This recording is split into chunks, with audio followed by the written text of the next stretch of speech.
Hi, welcome to Humanist channel. It's so happy to see you here.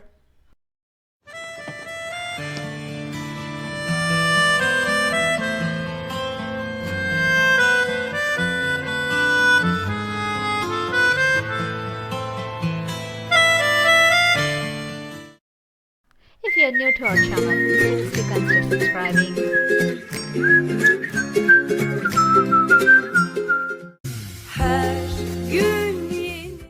Dear subscribers, it's so great to see you back here.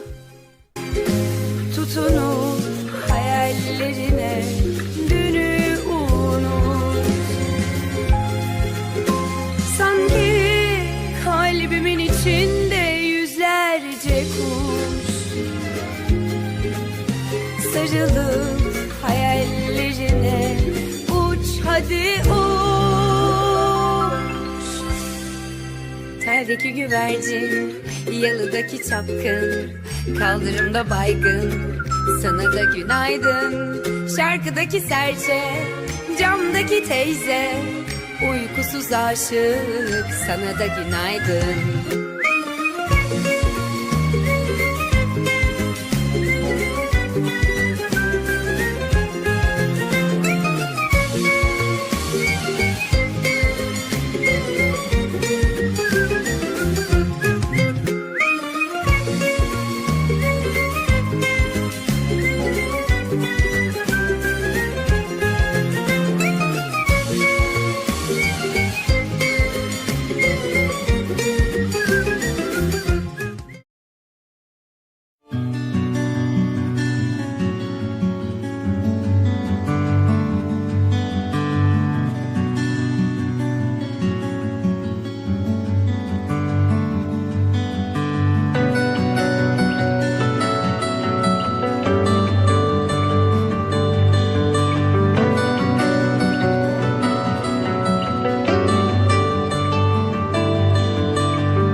Thanks for watching.